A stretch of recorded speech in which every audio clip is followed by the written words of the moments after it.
ગુજરાતમાં હવે pre monsoon activity બાદ ચોમાસું બેસી જવાના એંધાણ જણાઈ રહ્યા છે. આઈએમડીની આગાહી પ્રમાણે આગામી 24 કલાકમાં સાઉથ વેસ્ટ મોન્સૂન ઉત્તરી અરબ સાગરના મોટા ભાગના વિસ્તારો પૈકી દક્ષિણ ગુજરાત, મહારાષ્ટ્ર અને અન્ય કેટલાક વિસ્તારોમાં એન્ટ્રી કરી દેશે. અહીં 12 જૂન સુધીમાં ચોમાસું બેસી જશે એવી આગાહી સાચી પડતી હોય તેમ લાગી રહ્યું છે. આગામી 24 કલાક પછી કડાકા અને ભડાકા સાથે દક્ષિણ ગુજરાતમાં ધમધોકાર વરસાદ ખાબકી શકે છે. ઉલ્લેખનીય છે કે ગુજરાતમાં પ્રી મોન્સૂન એક્ટિવિટી બાદ હવે ચોમાસું જે છે તે 4 દિવસ વહેલા આવી ગયું હોય તેવા પણ એંધાણ જણાઈ રહ્યા છે. 11 જૂનની વાત કરીએ એટલે કે આજે મંગળવારે દેશના ઘણા રાજ્યોમાં વરસાદ પડી શકે છે. મોન્સૂનની સાથે સાથે વાવાઝોડું અને દક્ષિણ પશ્ચિમ હવાઓ પણ જોરશોરથી ફૂંકાઈ રહી છે. બંગાળ, સિક્કિમ, અસમ અને મેઘાલય તથા કોંકણ અને ગોવા સહિતના વિસ્તારોમાં ધોધમાર વરસાદ પડવાની આગાહી કરાઈ રહી છે. કેરળ અને કર્ણાટકના વિવિધ વિસ્તારોમાં વીજળીના કડાકા ભડાકા સાથે વરસાદ ખાબકવાની આગાહી કરાઈ છે. આ રાજ્યોમાં અંદાજે 115.6 મિલીમીટરથી લઈને 204.4 મિલીમીટર સુધી વરસાદ પડી શકે છે.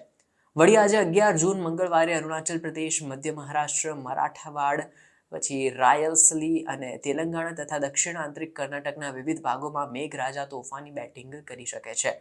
આ વિસ્તારોમાં અત્યારે 64.5 મિલીમીટર અને 115.5 મિલીમીટર સુધીનો વરસાદ જે છે તે ખાબકી શકે છે એવું લાગી રહ્યું છે. દક્ષિણ ગુજરાતના કેટલાક ભાગોમાં ધોધમાર વરસાદ પડશે. ઉલ્લેખનીય છે કે દક્ષિણ ગુજરાત જે છે તેમાં અત્યારથી જ પ્રી મોન્સૂન એક્ટિવિટી જે હતી તે છેલ્લા 10 દિવસથી ચાલી રહી છે, પણ હવે ચોમાસું બેસવાના એંધાણ આજથી જ દેખાઈ રહ્યા છે, એટલે કે મંગળવાર 11 જૂનથી. હવામાન વિભાગે આગાહી કરતા કહ્યું છે કે દક્ષિણ ગુજરાતમાં અત્યારે મેઘરાજાની એન્ટ્રી થઈ ગઈ છે. નવસારી, ડાંગ, વલસાડ આજે 11 જૂન મંગળવારથી જ મેઘરાજાને ધબધબાટી બોલાવી દઈને આમંત્રણ આપતા હોય તેવું લાગી રહ્યું છે. જે સંકેત છે તે સાઉથ વેસ્ટ મોન્સૂનની એન્ટ્રી અને હવે દક્ષિણ ગુજરાતમાં થઈ ચૂકી છે એના પર આધાર રાખે છે.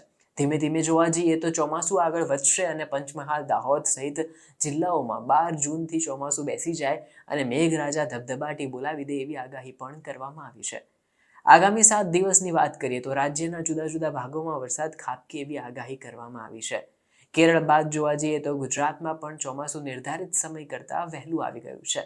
અત્યારે જે સ્થિતિ છે એના પરથી આધાર લગાવીએ તો મોન્સૂને વલસાડ, ડાંગ સહિતના અનેક વિસ્તારોને કવર કરી લીધા છે અને 11 જૂન એટલે કે આજની સાંજ સુધીમાં જોવા જઈએ તો સૌરાષ્ટ્રના ભાવનગર, અમરેલી, જૂનાગઢ સહિતના વિસ્તારોમાં ચોમાસાની એન્ટ્રી થઈ શકે છે. એવરેજ જોવા જઈએ તો ગુજરાતમાં ચોમાસું 15 થી 16 જૂનની વચ્ચે બેસી જતું હોય છે, પરંતુ હવે 11 થી 12 જૂનની વચ્ચે બેસતા ચોમાસું ગત સિઝન કરતાં 4 દિવસ વહેલું આવ્યું હોય તેવા અત્યારે આગાહી કરાઈ છે અને એ આગાહી સાચી પણ પડી રહી છે. નોંધનીય છે કે દેશભરમાં અત્યારે સમુદ્રથી દૂર રહેવાની ચેતવણી માછીમારોને મળી ગઈ છે. સાઉથ ઇસ્ટ અરબ સાગરના પૂર્વી, મધ્ય અને ઉત્તરી ભાગો, મહારાષ્ટ્ર, કોંકણ, ગોવા, કર્ણાટક, કેરળના તટીય વિસ્તારો, લક્ષદ્વીપ, કોમોરીનના વિસ્તારો, શ્રીલંકા, દક્ષિણ અને મધ્ય બંગાળની ખાડી, તમિલનાડુ, દક્ષિણ આંધ્રપ્રદેશના તટો તથા ઉત્તરી અંદમાન સાગરના ઉપરથી 35 થી 40 કે 45 કિલોમીટર પ્રતિ કલાકની ઝડપે તોફાની પવન ફૂંકાશે એવી આગાહી કરવામાં આવી છે. વળી મન્નારની ખાડી, દક્ષિણ પશ્ચિમ બંગાળની ખાડી તથા જે પશ્ચિમ મધ્ય બંગાળની ખાડી છે તેમાં 45 થી 55 કિલોમીટર પ્રતિ કલાકની ઝડપે વાવાઝોડું ફૂંકાઈ શકે છે. આ તોફાની પવનની ગતિ 66 થી 65 કિલોમીટર પ્રતિ કલાકની ઝડપ પકડી લે એવી પણ ધારણા કરાઈ છે અને આગાહી કરાઈ છે. તેવામાં ગુજરાતની વાત કરીએ તો ચોમાસું બેસી જશે અને 11 થી 12 જૂનની વચ્ચે મેઘરાજા જે છે તે આગામી જેટલો પણ સમય છે ત્યાં સુધીમાં ધબધબાટી ભરીને વરસાદ જે છે તે ગરસાવશે.